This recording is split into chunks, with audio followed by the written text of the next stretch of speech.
Hi friends, అందరూ ఎలా ఉన్నారు? శ్రీదేవి బ్లాగ్స్కి వెల్కమ్. ఈ రోజు అయితే మట్టుకు మీకు హోటల్ స్టైల్లోని టేస్టీ పన్నీర్ కర్రీ చూపించబోతున్నాను. మరి పదండి ప్రాసెస్లోకి వెళ్ళిపోదాం. ఫ్రెండ్స్, ఈరోజు పన్నీర్ కర్రీ చూపించబోతున్నాను కదా, దానికి కావాల్సిన పదార్థాలు చెప్పబోతున్నాను. పన్నీర్ అయితే 300 గ్రాములు అయితే నేను తీసుకున్నాను. ఇలా కట్ చేసుకున్నాను ఈ సైజు ముక్కల కింద. తర్వాత 3 ఉల్లిపాయలు తీసుకున్నాను. మాకు అంటే గ్రేవీ ఎక్కువ ఉండాలని చెప్పేసి 4 పచ్చిమిరపకాయలు తీసుకున్నాను. 1 టమాటా తీసుకున్నాను. అలాగే మసాలా దినుసులు 2 బిర్యానీ ఆకులు తీసుకున్నాను. 3 యాలకులు తీసుకున్నాను. అనాస్ పువ్వు 1 తీసుకున్నాను. ఒక 4 మిరియాలు తీసుకున్నాను. కొంచెం దాల్చిన చెక్క, అలాగే యాలకులు ఒక 5, 1 స్పూన్ గసగసాలు, ఒక 10-11 అలాగా జీడిపప్పు తీసుకున్నాను ఫ్రెండ్స్. ఇప్పుడు ఈ ఉల్లిపాయ, పచ్చిమిరకాయలు, టమాటాలు పొడవుగా కట్ చేసుకుందాము. ఉల్లిపాయలు, పచ్చిమిరకాయలు, టమాటా పొడవుగా కట్ చేసుకున్నాను. ఇప్పుడు తయారు చేసే విధానంలోకి వెళ్ళిపోవచ్చు. ముందుగా స్టవ్ మీద పెనం పెట్టుకున్నాను ఫ్రెండ్స్. పెనం వేడెక్కిన తర్వాత 4 స్పూన్లు ఆయిల్ వేసుకోవచ్చు. పెనం వేడెక్కింది, ఆయిల్ అయితే వేసుకున్నాను ఫ్రెండ్స్. ఇప్పుడు ఇది వేడెక్కిన తర్వాత పన్నీర్ ఫస్ట్ మనం కొంచెం ఎర్రగా వేపుకుందాం. ఆయిల్ కొంచెం వేడెక్కింది, బాగా వేడిగా అయిపోకూడదు. ఇప్పుడు పన్నీర్ వేసుకుందాం. మనం కట్ చేసి పెట్టుకున్న పన్నీర్ అయితే వేసుకుందాం.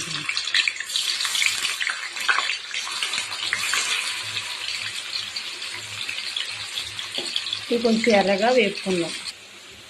పన్నీర్ని వేసిన తర్వాత ఇలా ఆయిల్లో విడివిడిగా పేర్చి వెంటనే మనం గరిటతో కలుపుకూడదు ఫ్రెండ్స్. కొంచెంసేపు ఆగిన తర్వాత అది కొంచెం వేగిన తర్వాత అప్పుడు మనం కలిపితే కళాయికి అంటుకోదు, లేకపోతే కళాయికి అంటుకుపోతుంది. మంట సిమ్లోనే పెట్టి వేయించుకోవాలి. పన్నీరు చాలామంది కట్ చేసి పచ్చిగానే వేసేస్తారు కదా. ఒకసారి ఇలా ఫ్రై చేసి మీరు చేయండి. పచ్చిగా ఉన్నదానికి దీనికి కొంచెం డిఫరెంట్గా ఉంటుంది, బాగుంటుంది ఇలాగైతే.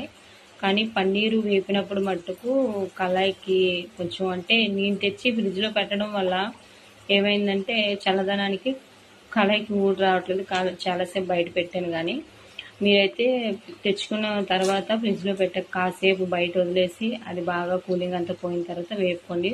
నూనెలో ఆయిల్గా ఆటోమేటిక్గా తేలిపోతుంది. పన్నీర్ అయితే ఇంత కొంచెం ఎరుపుగా వేపుకొని పక్కకు తీసుకోవాలి.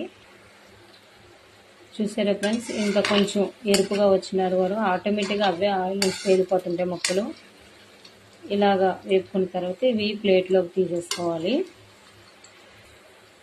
కొంచెం ఇలా ఎర్రగా వేగితే చాలు. మనము బౌల్లోకి తీసేసుకుందాం. చూసారు కదా ఫ్రెండ్స్, పన్నీర్ ఇలా ఫ్రై అయిన తర్వాత కొంచెం బౌల్లో తీసేసుకోండి. ఇదే ఆయిల్లోని మంట స్లోలో పెట్టి మసాలా వేసుకుందాం. గసగసాలు, జీడిపప్పు తప్ప మసాలా దినుసులు, యాలకులు, లవంగాలు, దాల్చిన చెక్క, అనాస్ పువ్వు, బిర్యానీ ఆకు అయితే వేసాను ఫ్రెండ్స్. ఇప్పుడు ఈ వేగుతుండగానే ఉల్లిపాయలు, పచ్చిమిరకాయలు కూడా వేసుకుందాం. కట్ చేసి పెట్టుకునేవి ఉల్లిపాయలు, పచ్చిమిరకాయలు కూడా వేసాను. ఇప్పుడు మంట మీడియంలో పెట్టి ఎర్రగా వచ్చే వరకు ఫ్రై చేసుకుందాం.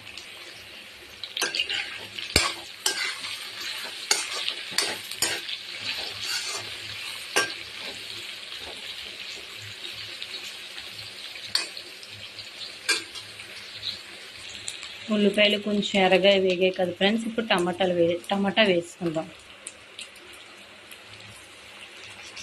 ఇప్పుడు దీన్ని బాగా కలుపుకుందాం టమాటా మగ్గే వరకు. టమాటా మగ్గిపోయింది. ఇందులో 1 రవ్వ కరివేపాకు వేసుకుందాం. ఇప్పుడు పక్కన పెట్టుకున్న జీడిపప్పు కూడా వేసుకుందాం. ఒకసారి కలుపుకుందాం. ఇందులో నేను అల్లం ముక్క, వెల్లుల్లిపాయ వేయలేదు ఫ్రెండ్స్, ఎందుకంటే అల్లం వెల్లుల్లి పేస్ట్ ఉంది. 1 స్పూన్ వేస్తాను నేను. అదే మీరు అల్లం వేసుకోవాలనుకోండి, దీనికన్నా కొంచెం పెద్దది 1 వెల్లుల్లిపాయ వేసుకోండి. జీడిపప్పు, కరివేపాకు వేసాను కదా ఫ్రెండ్స్. ఇప్పుడు ఈ వేడికి అది వేగిపోతాయి. స్టవ్ అయితే ఆఫ్ చేస్తున్నాను. ఇది బాగా చల్లారిపోవాలి. మిశ్రమం అంతా చల్లారిపోయింది ఫ్రెండ్స్. ఇదైతే మిక్సీ చేసుకుందాం మనము. ఇప్పుడు ఆ మిశ్రమం అంతా కూడా వేపుకున్నది మిక్సీలో వేసుకున్నాను కదా, నేను ఇందాకలా మీకు గసగసాలు చూపించలేదు వేయడం. మనం ఫ్రై చేసుకున్నప్పుడు గసగసాలు ఎప్పుడు వేయకూడదు ఫ్రెండ్స్, మిక్సీలో వేసినప్పుడే వేసుకోవాలి. ఇప్పుడు 1 స్పూన్ గసగసాలు కూడా వేసేస్తున్నాను. మార్కెట్లో నెంబర్ 1 గసగసాలు అంటే ఇస్తారు ఫ్రెండ్స్. గసగసాలు వేసుకున్నాం కదా, ఇప్పుడు ఇందులోనే కొంచెం కొత్తిమీర కూడా వేస్తున్నాను ఫ్రెండ్స్. ఇప్పుడు అదంతా కూడా మిక్సీ పట్టేసుకుందాం. మిక్సీ అయితే పేస్ట్ చేసాను ఫ్రెండ్స్, మిక్సీ పట్టేసాను. మీరు చూడండి ఎంత మెత్తగా వచ్చిందో, ఇలా మెత్తగా రావాలి.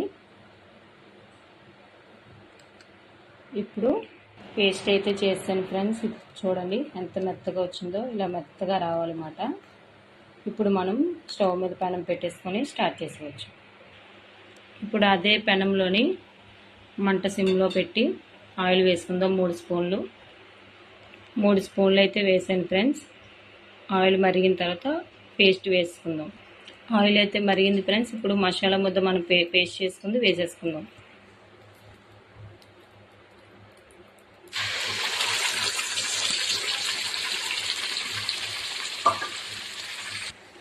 ఇప్పుడు ఇందులోనే 1 స్పూన్ అల్లం వెల్లుల్లి పేస్ట్ కూడా వేసుకుందాం. అల్లం వెల్లుల్లి పేస్ట్ మనం వేయలేదు కదా, బాగా కలుపుకుందాం. ఈ కూర అయితే టేస్ట్ చాలా చాలా బాగుంటుంది ఫ్రెండ్స్. మా పాప గ్రేవీ ఎక్కువ కావాలి అన్నది కాబట్టి 2 ఉల్లిపాయలు సరిపోతాయి. ఒక 2-3కి అయితే, 4కి అయితే 3 ఉల్లిపాయలు ఉండాలి. కూర అయితే చాలా బాగుంటుంది. నేను ఒకటే పెనం మీద ఎందుకు చేస్తున్నానంటే ఫ్రెండ్స్, అన్ని పెనాలు చూపించి నేను హంగామా చేయలేను, న్యాచురల్గా చూపిస్తున్నాను. ఎవరు ఏమనుకున్నా పర్వాలేదు, ఫీల్ అవ్వకండి. చాలా బాగుంటుంది కర్రీ అయితే మటుకు. మనం ఆల్రెడీ మసాలా ముద్దని ఆయిల్లో ఫ్రై చేసుకున్నాం కాబట్టి ఒక 5-6 నిమిషాలు మనము ఈ ఆయిల్లో మగ్గబెట్టుకుంటే చాలు. ఇప్పుడు ఇందులోనే మనము కారం, ఉప్పు, పసుపు వేసుకుందాం. కారం 1.5 స్పూన్ వేస్తున్నాను, మీకు తగినంత కూడా వేసుకోండి.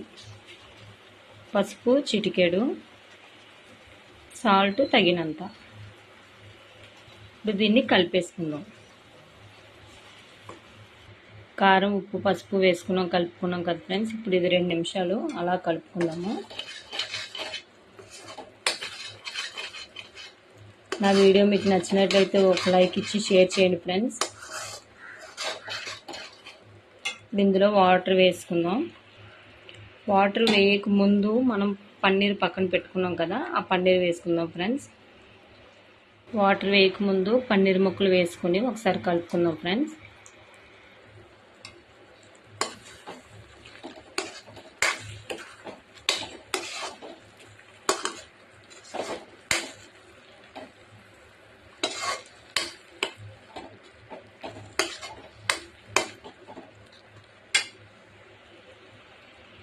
ఇప్పుడు ఇందులో మనం వాటర్ వేసుకుందాం. వాటర్ అయితే ఒక 1/4 గ్లాసుడు వాటర్ అయితే వేసాను ఫ్రెండ్స్. ఇప్పుడైతే కలిపేసుకుందాము.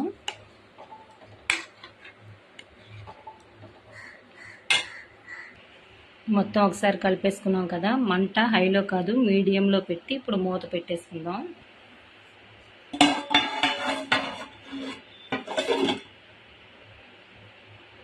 ఒక 10 నిమిషాల తర్వాత చూద్దాం. 7-8 నిమిషాలు అయింది ఫ్రెండ్స్. ఇప్పుడు మూత తీసి చూద్దాము, ఒకసారి కలుపుదాము. ఉప్పు, కారం అన్నీ సరిపోయలేదో చూద్దాం. ఇప్పుడు అన్నీ సరిపోయేలేదో చూద్దాం ఫ్రెండ్స్. సాల్ట్ అయితే కొంచెం తక్కువైంది. టేస్ట్ అయితే మటుకు చాలా బాగుంది ఫ్రెండ్స్. పిల్లలేటి పెద్దలేటి మరి ఇలా వండితే మటుకు లొట్టలు వేసుకొని తింటారు. ఇప్పుడు ఇందులోనే కొంచెం కరివేపాకు, కొత్తిమీర వేసుకుందాం.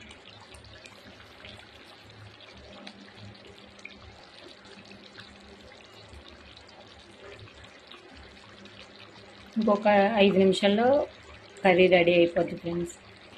ఇంకా మూత పెట్టద్దు, ఇలాగే కలుపుకుంటూ ఒక 5 నిమిషాలు దగ్గర పడ్డాక మనం స్టవ్ ఆఫ్ చేసుకోవచ్చు. ఈ కర్రీ అయితే రైస్లోకి కాదు ఫ్రెండ్స్, చపాతీలోకి చాలా చాలా బాగుంటుంది. ఒకసారి నేను చేసినట్టుగా ట్రై చేయండి, చాలా చాలా బాగుంటుంది టేస్ట్ అయితే మటుకు. కర్రీ అయితే దగ్గరికి అయిపోయింది ఫ్రెండ్స్. ఇదైతే మటుకు హోటల్ స్టైల్కి ఏ మాత్రం కూడా తీసిపోదు ఫ్రెండ్స్, చాలా చాలా బాగుంటుంది. ఇప్పుడైతే స్టవ్ ఆఫ్ చేస్తున్నాను. నా వీడియో మీకు నచ్చినట్లయితే లైక్, షేర్, సబ్స్క్రైబ్ చేయండి. Bye friends.